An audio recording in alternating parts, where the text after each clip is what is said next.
Bismillahirrahmanirrahim. Dear students, today we solve MCQ of electromagnetic waves.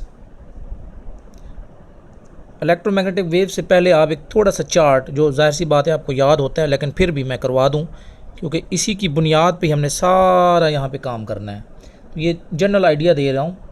इसमें आपने जितने भी इलेक्ट्रोमैग्नेटिक वेव्स हैं ना, जनरली उनको याद रखना है। जैसे यहाँ पे मैं लिख रहा हूँ आर, ये रेडियो वेव्स को शो कर रहा है।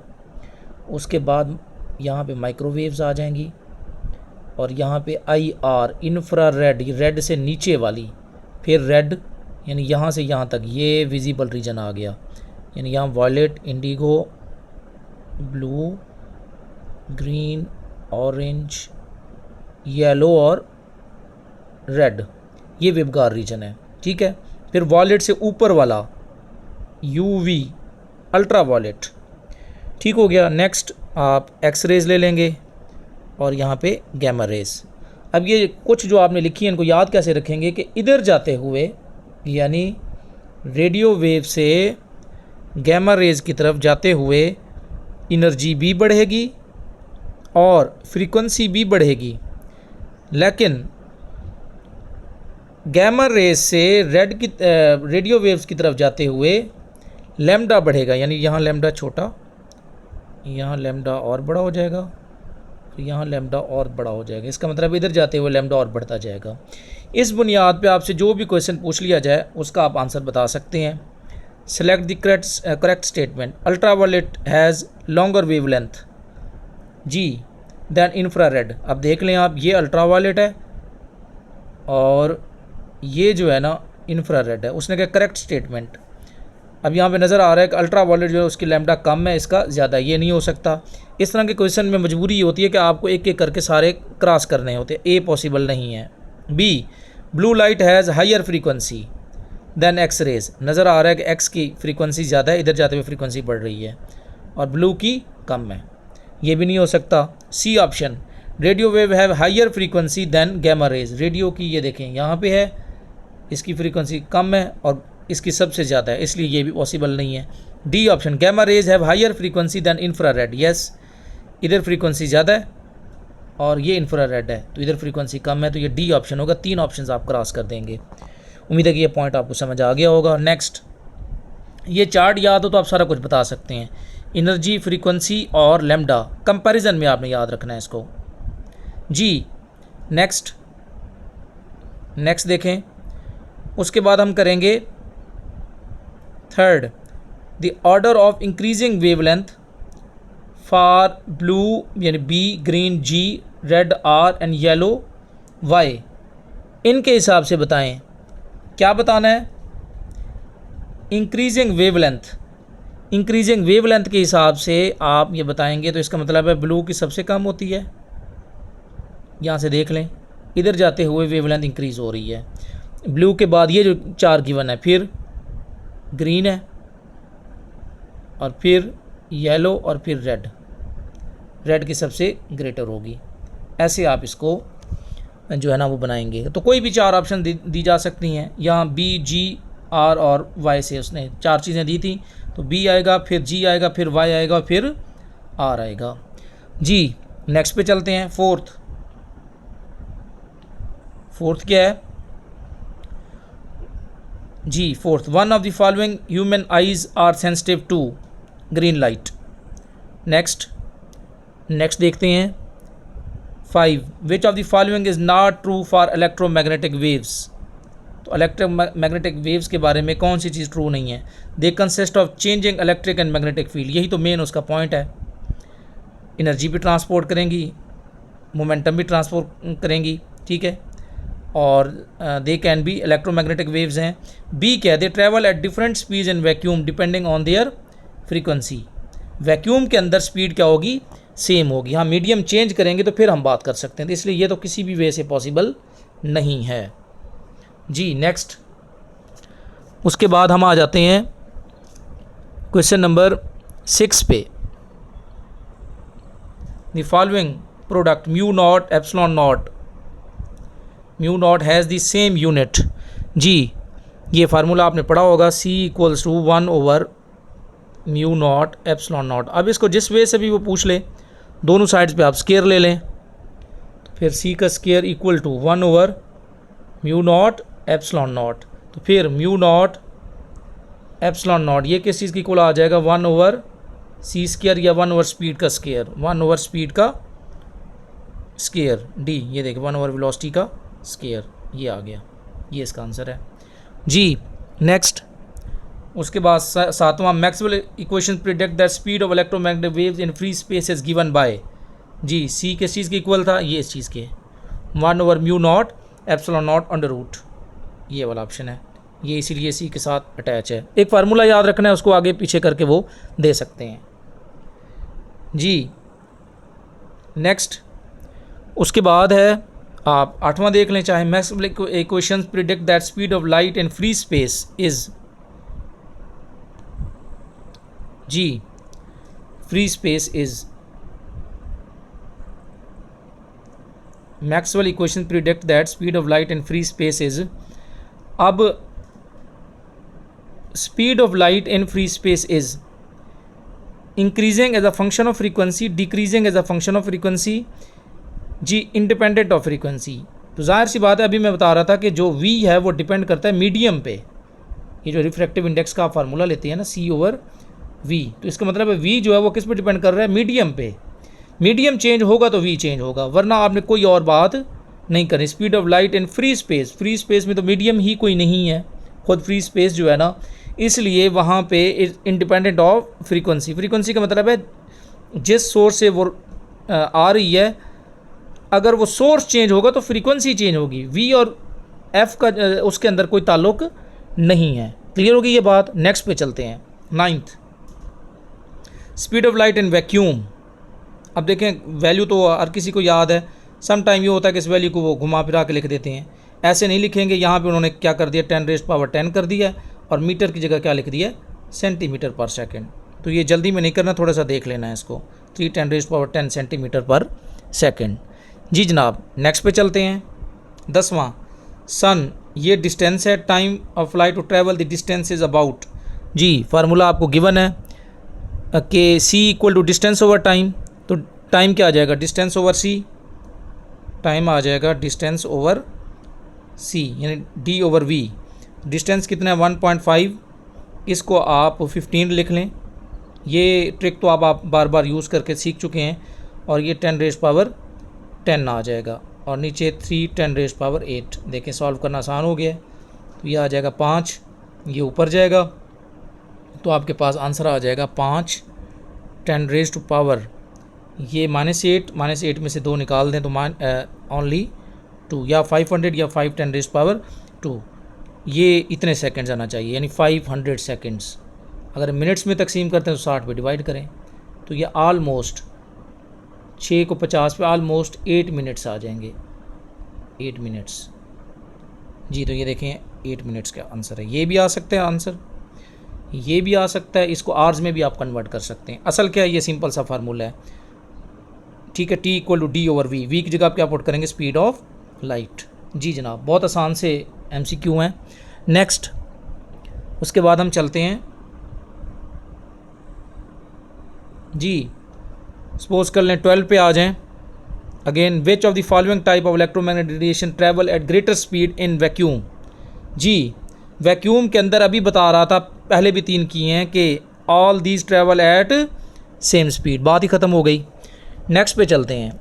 14, visible light has frequency, visible light has frequency, ये आपको याद रखनी होगी। फ्रीक्वेंसी 5×10⁻14, 5×10⁻14। अब यहाँ से लैम्डा जो है ना वो आप निकाल सकते हैं, ये एक अलग क्वेश्चन आ सकता है। v equal to F lambda, यानी c equal to F lambda, तो यहाँ से लैम्डा क्या आ जाएगा, c ओवर f।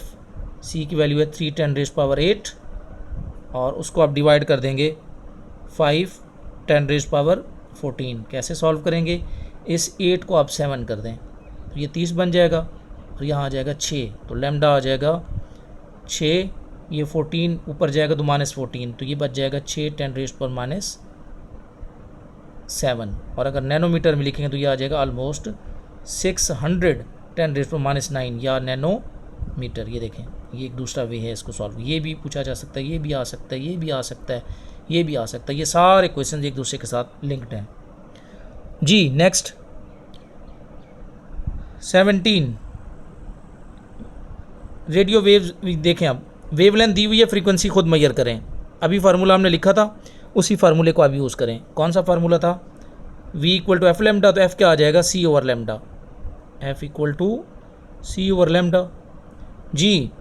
वैल्यू कितनी है? 300, और ये आ जाएगा 3 10⁸, नीचे आ जाएगा 300। इन 2 ज़ीरो से ये 10 की ताकत 6 बन जाएगा, 3 से 3 कैंसिल। 10 की ताकत 6 जो है ना वो मेगा को शो करता है। 1 मेगाहर्ट्ज़ 1 मेगाहर्ट्ज़ जो है ना वो आ जाएगी वैल्यू इसकी, ये देखें 1 मेगाहर्ट्ज़ ये गिवन है जी। नेक्स्ट पे चलते हैं। उसके बाद है 18 जी। 18 देखते हैं। इलेक्ट्रिक फील्ड, इलेक्ट्रोमैग्नेटिक वेव्स, ये उसका फार्मूला गिवन है। ओमेगा की वैल्यू पूछी गई है, कोई मसला नहीं है। ये फार्मूला होता है E equals to EM sine KX minus omega T. Travelling wave की क्वेश्चन है, तो K की वैल्यू उसने यहाँ पे दे दी है। तो K किस चीज़ की इक्वल आ गया? 3 10⁻⁶। ठीक है, ये रेडियन पर मीटर, K का मैंने कंसेप्ट दिया हुआ है, रेडियन पर मीटर, ये K की वैल्यू है। अब हमने क्या मेजर करना है? ओमेगा, कोई मसला नहीं है। C equal to omega over K, omega over K। तो ओमेगा किस चीज़ की इक्वल आ जाएगा? C को सिंपल K से मल्टीप्लाई करें। K की वैल्यू दी हुई है, C की वैल्यू है 3 10⁸ मल्टीप्लाइड बाय 3 10⁶, ये K की वैल्यू है। तो टोटल कितना आ जाएगा? 9 10⁻14 रेडियन पर सेकंड, ये इसका आंसर है। 9 10⁻14 रेडियन पर सेकंड, ये देखें, ये इसका आंसर गिवन है डी। बहुत आसान है जी। उसके बाद 19 electromagnetic wave is generated by accelerating charge. Charge accelerate होगा, v उसका कम ज़्यादा होगा तो पैदा होगा। इसके बाद और में देखें, और कहीं पे भी नहीं बनता। Only straight, only charge moving in circle, only का लफ्ज़ जहाँ यूज़ हो रहा है। Only accelerating charge, moving charge जो है वो तो यूनिफॉर्म वेलोसिटी के साथ भी हो सकता है, इसलिए और कोई ऑप्शन नहीं बनती जी। नेक्स्ट 20 डायग्राम वाले छोड़ दें, चलें 22 आ गया। Plane electromagnetic wave ratio E over B C के बराबर, ये पहले भी हम कर चुके हैं।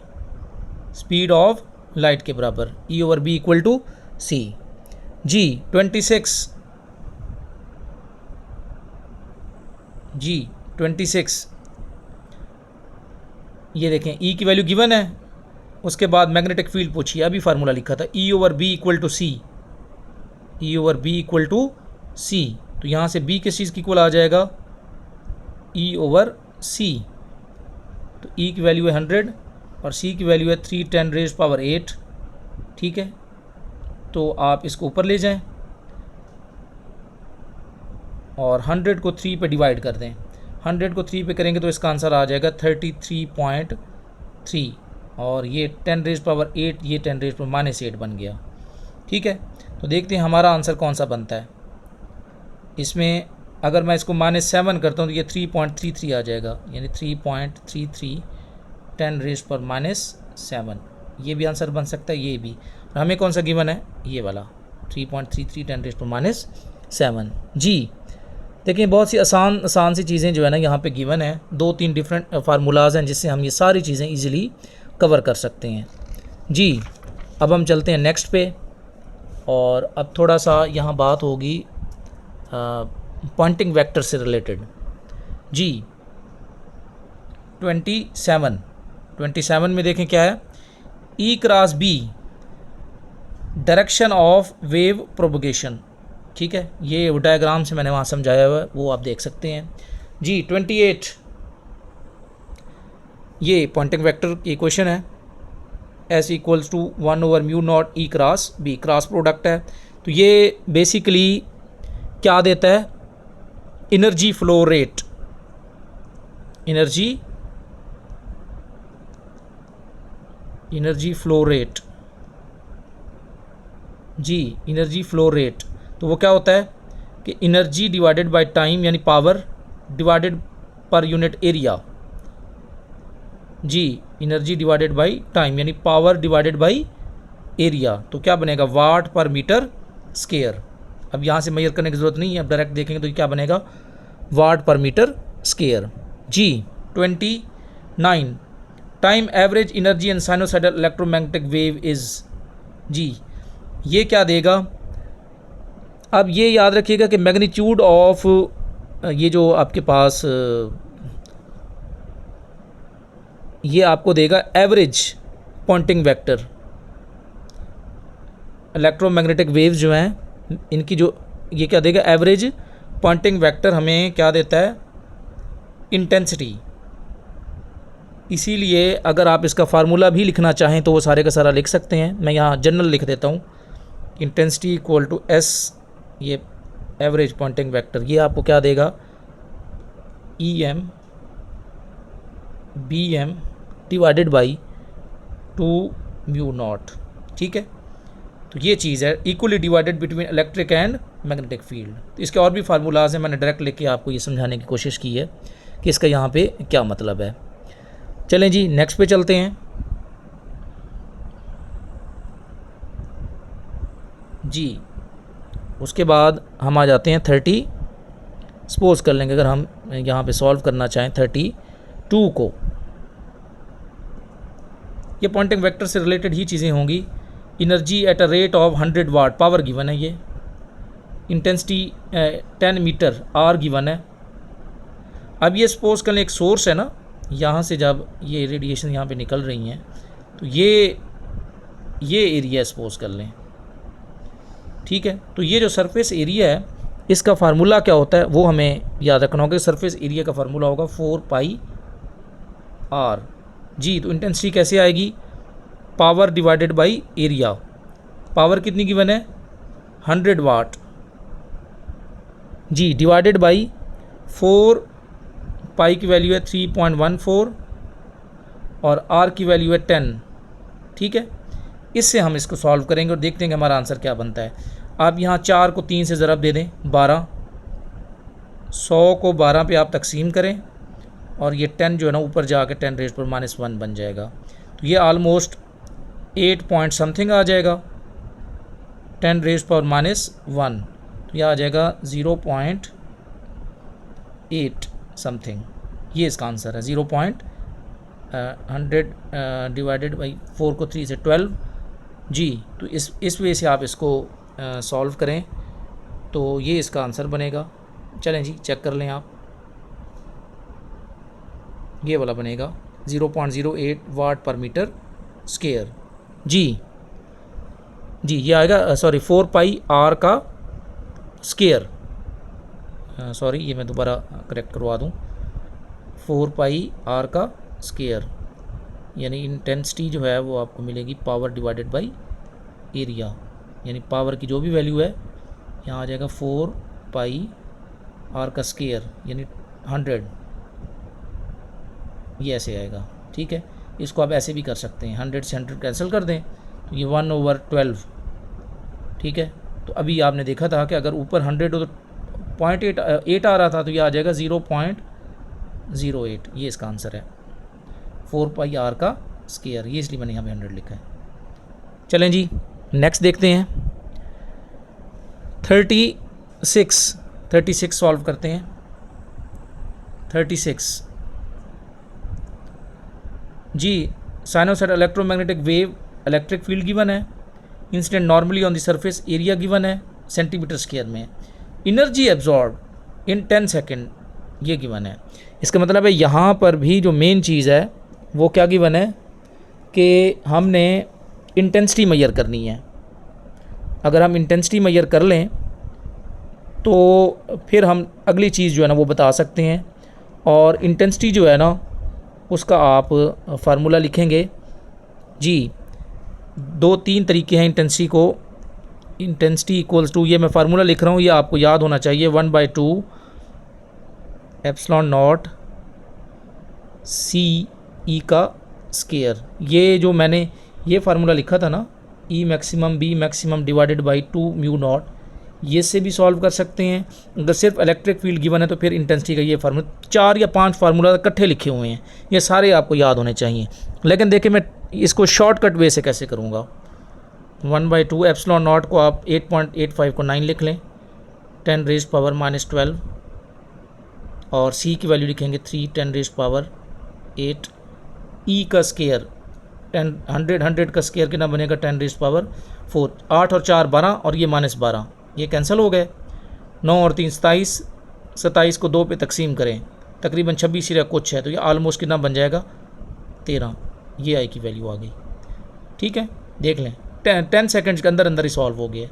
और फिर इंटेंसिटी इक्वल होती है energy divided by time divided by area. Power, क्योंकि यहाँ पावर नहीं मेजर करनी, एनर्जी मेजर करनी है जी।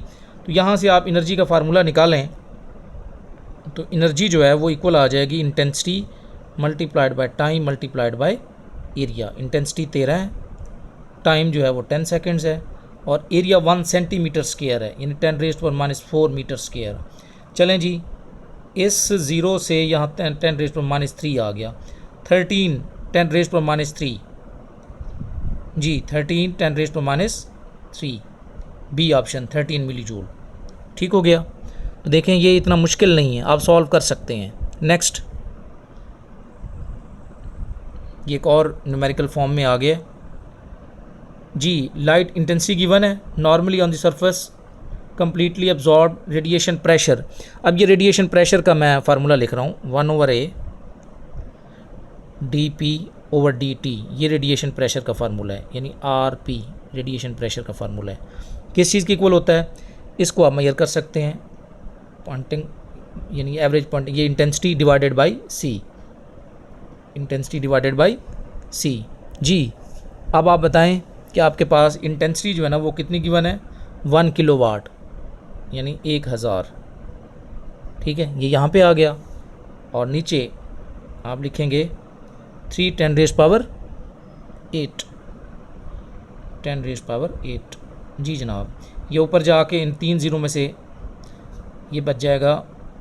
चलें 1000 को 3 पे तकसीम करें तो ये आ जाएगा 333, 10 की ताकत -8। चलें जी, इसको सीधा करें और देखें आपका कहीं आंसर बनता है।